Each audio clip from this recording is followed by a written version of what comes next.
जय सनातन धर्म की प्रिय दर्शकों, आप सभी का स्वागत है हमारे इस YouTube चैनल पर। दर्शकों, 8 अप्रैल 2024 की मध्य रात्रि को सूर्य ग्रहण लगने वाला है।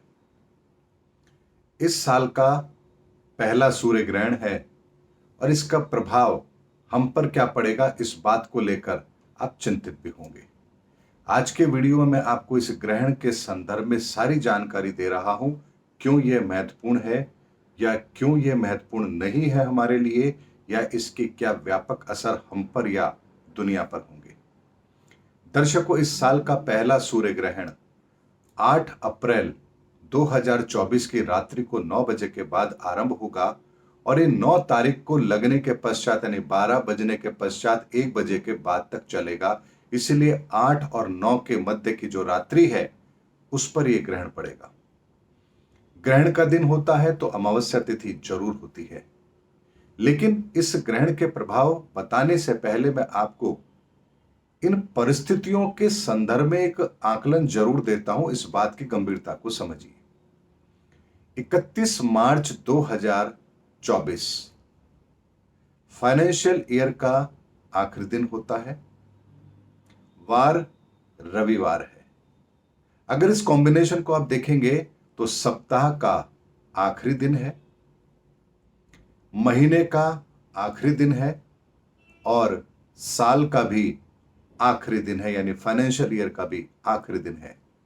यानी कि 31 मार्च को एक ऐसा कॉम्बिनेशन है जो हर चीज के अंत को रिप्रेजेंट कर रहा है। यह हमने लिया एक ऐसी कैलकुलेशन को जो एक नॉर्मल 31 मार्च फाइनेंशियल ईयर पर एप्लीकेबल हो रही है। फाइनेंशियल ईयर पर एप्लीकेबल हो रही है तो इसको हमने इसलिए लिया क्योंकि फाइनेंस का मतलब होता है अर्थ, अर्थ जो हमारी जिंदगी से एक बहुत महत्वपूर्ण रोल प्ले करता है। ये पहला संकेत यहां थोड़ा सा आप ध्यान में रखिए। अब इसके बाद आगे बढ़ते हैं। उसके पश्चात 8 तारीख की रात्रि को सूर्य ग्रहण पड़ता है और ये सूर्य ग्रहण जिस दिन आ रहा है उस दिन हमारे विक्रम संवत का भी आखिरी दिन है। और उसके पश्चात 9 तारीख को शुक्ल पक्ष की प्रतिपदा यानी चैत्र शुक्ल प्रतिपदा आरंभ हो रही है। पिंगल नाम का संवत्सर है। अब दर्शकों, जब हम इस विक्रम संवत के खत्म होने की बात करते हैं जो वर्तमान में चल रहा है, तो उस दिन ग्रहण पड़ रहा है। यानी कि यहां भी अंत के आखिरी दिन एक ऐसी प्रक्रिया हो रही है जो ठीक नहीं है। सूर्य ग्रहण का मतलब क्या होता है? सूर्य राजा को रिप्रेजेंट करता है, सरकार को रिप्रेजेंट करता है, और उसका ग्रहण लगना वो भी संवत्सर के आखिरी दिन, ये भी एक अपने आप में अशुभ संयोग बनाता है। अब बात करते हैं 2081 का जो हमारा विक्रम संवत शुरू होगा, चैत्र शुक्ल प्रतिपदा। अगर हम तारीख से देखेंगे तो यहां पर उसका आरंभ ही सूर्य ग्रहण से हो रहा है और सूर्य ग्रहण के बाद ही हमारा नया संवत्सर भी आरंभ हो रहा है।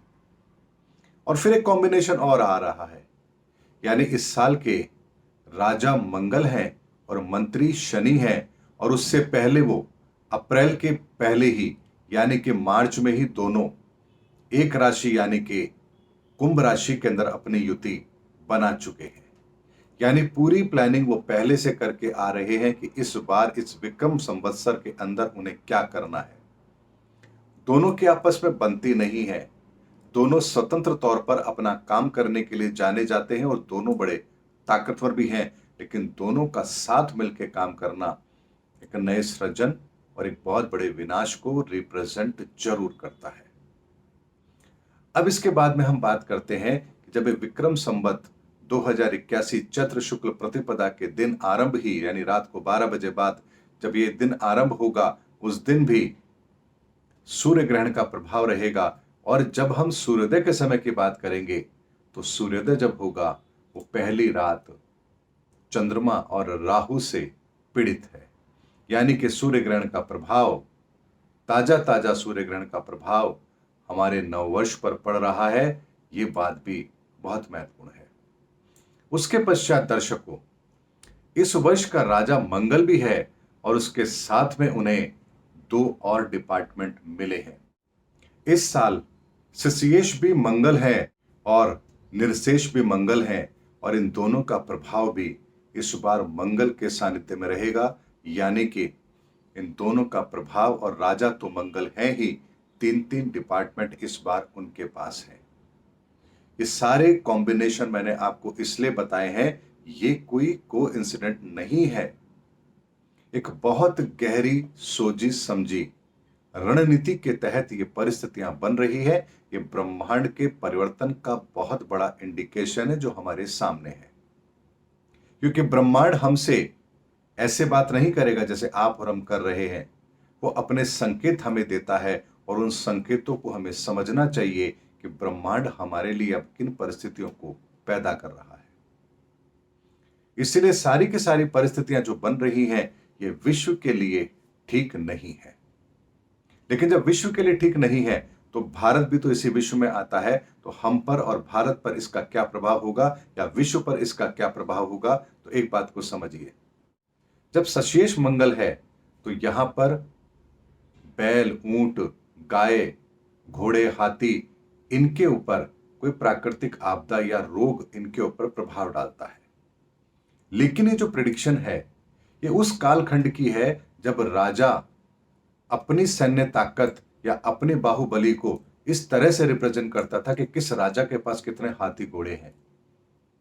संपन्न व्यक्ति वो माना जाता था किसके पास कितने बैल या कितनी गायें हैं। लेकिन आज जमाना बदल गया है, तो इस प्रेडिक्शन को हमें ऐसे लेना पड़ेगा कि सरकारों की संपन्नता और हम मनुष्यों की संपन्नता को ग्रहण जरूर लगेगा। यानी सरकारों की आर्थिक स्थिति भी कमजोर होगी और हम लोगों की आर्थिक स्थिति भी कमजोर होगी। इसको हमें ऐसे लेना चाहिए। हमें इन शब्दों को एज इट इज नहीं लेना चाहिए कि हाँ ठीक है, गाय, बैल, घोड़े, ऊंट, हाथी, इन पर कोई रोग फैलेगा, हमें क्या फर्क पड़ेगा। यह संपन्नता की निशानी है। राजाओं की संपन्नता किससे है और मनुष्य की संपन्नता यानी उनकी प्रजा की संपन्नता किससे है, इसको आपको ऐसे लेना पड़ेगा। तो एक पहला इंडिकेशन है कि हमारी अर्थव्यवस्था पर चोट जरूर लगेगी।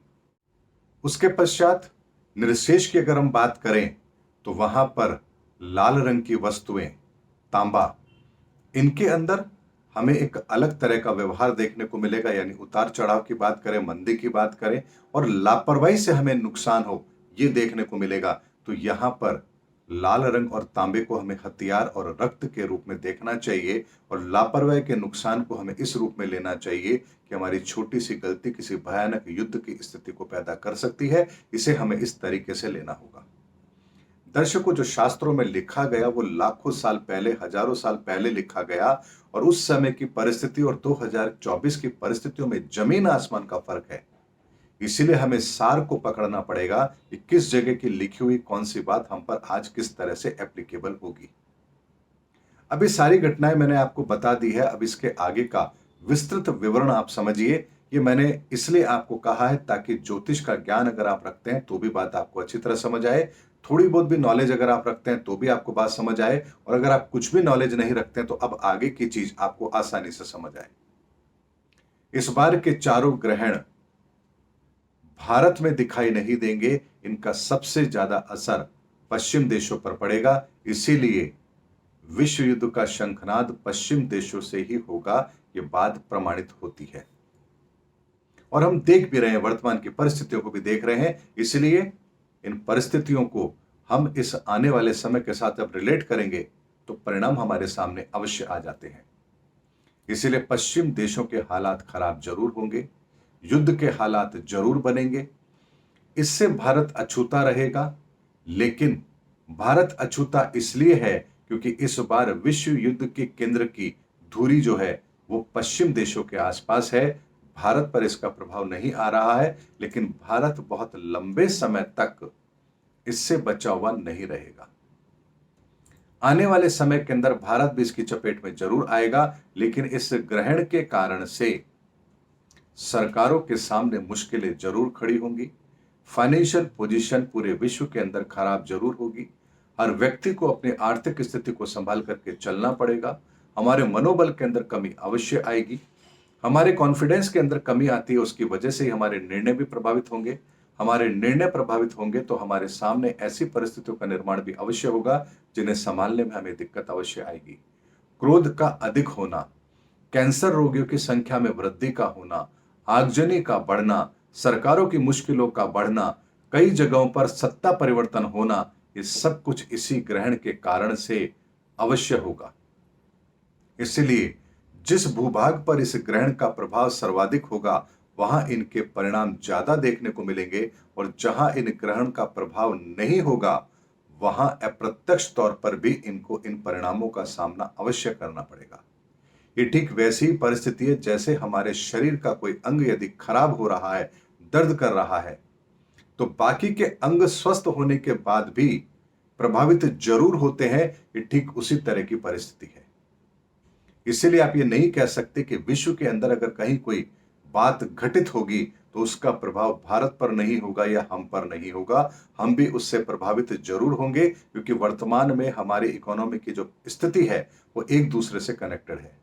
तभी तो आप सुबह उठ करके जो लोग शेयर मार्केट में काम करते हैं, पहले देखते हैं डाउ जोन्स या नैस्डैक कितना ऊपर नीचे है, निकाई के क्या हाल है, रात को वो कब कितने बजे बंद हुआ था, नैस्डैक की क्या पोजीशन थी, सब आप देखते हैं। और सुबह निफ्टी क्या खुलेगी इसका आकलन करते हैं। यानी आपकी अपनी स्थितियां भी ग्लोबली एक दूसरे से कनेक्टेड जरूर है। इसीलिए हम ये नहीं कह सकते कि इसका प्रभाव हम पर नहीं होगा। बेशक चाहे ग्रहण हमें दिखाई नहीं दे रहा है, लेकिन फिर भी हम इसके प्रभाव से अछूते नहीं रहेंगे। इसीलिए ग्रहण काल के दिन रात्रि के समय भी हमें ओम सूर्य देवाय नमः इस मंत्र का जाप करना चाहिए। और नववर्ष प्रतिपदा के दिन भी सुबह जब हम नवरात्रि स्थापना करेंगे, उससे पूर्व भी ब्रह्म मुहूर्त के अंदर भी हमें उठ करके नहा धो करके अपने आप को तैयार करके फिर 5 से 7 मिनट ओम सूर्य देवाय नमः इस मंत्र का जाप अवश्य करना चाहिए। और यथा योग्य जो हमारी श्रद्धा हो, हमें अन्न का दान अवश्य करना चाहिए। जिन लोगों के सूर्य खराब हैं, उन्हें गेहूं का दान करना चाहिए। जिनके बुध खराब हैं, उन्हें हरे मूंग का दान करना चाहिए। जिनके शुक्र खराब हैं, उन्हें चावल का दान करना चाहिए। जिनका चंद्रमा खराब है, उन्हें दूध का दान करना चाहिए। जिनका बृहस्पति खराब है, उन्हें पीली रंग की वस्तु का दान करना चाहिए। जिनका मंगल खराब है, उन्हें लाल मसूर की दाल का दान करना चाहिए। और जिनका शनि खराब है, उन्हें काले रंग की वस्तु का दान करना चाहिए। ये दान हमारे लिए श्रेष्ठ होता है, क्योंकि ग्रहण के प्रभाव के कारण से हम यहाँ पर दान करके अपने उन ग्रहण के प्रभाव को कुछ हद तक कम करने में हम अवश्य सफल होते हैं। इसके पीछे भी एक बहुत बड़ी साइंस है। किसी और वीडियो में मैं इसके बारे में आपको जरूर बताऊंगा। लेकिन दर्शकों, 8 अप्रैल 2024 का एक ग्रहण व्यापक तौर पर इस दुनिया पर अपना प्रभाव जरूर डालेगा। इससे कोई भी देश या कोई भी राज्य या कोई भी शहर या कोई भी व्यक्ति या उसका परिवार प्रभावित ना हो, ऐसा नहीं होगा। और यह हमारे मनोबल को कमजोर करने का काम अवश्य करेगा। लेकिन चूंकि संहार होगा तो सृजन भी होगा, इसीलिए इस नए सृजन के अंदर भारत की भूमिका बहुत महत्वपूर्ण रहने वाली है। इसलिए इस साल के चारों ग्रहण भारत पर प्रभावी नहीं होंगे। ये एक तरह से अपने आप में सुरक्षा कवच है भारत के लिए। लेकिन फिर भी भारत को इन परिस्थितियों का सामना तो करना पड़ेगा। अप्रत्यक्ष तौर पर भारत इससे प्रभावित होगा और भारत को इसकी तैयारी करनी पड़ेगी। हम सबको भी इसकी तैयारी अवश्य करनी पड़ेगी। इसीलिए 8 अप्रैल 2024 के सूर्य ग्रहण के संदर्भ में मैंने आपको एक एक बात बताई है कि इसका व्यापक असर क्या होगा, किन लोगों पर किस तरह का असर होगा। इससे अधिक जानकारी आपके लिए आवश्यक भी नहीं है और इससे अधिक जानकारी है भी नहीं। यही संपूर्ण जानकारी है जो इस ग्रहण के संदर्भ में हम पर एप्लीकेबल होगी, हमारे देश पर, हमारे समाज पर, हमारे परिवार पर हम पर एप्लीकेबल होगी। इससे अतिरिक्त और कोई प्रभाव हम पर लागू नहीं होगा। उम्मीद करता हूं दर्शकों, मेरा वीडियो आपको जरूर पसंद आया होगा। अगले वीडियो में आपसे फिर भेंट होगी। तब तक हमारे चैनल पर बने रहिए। जय हिंद, जय भारत, जय सनातन धर्म।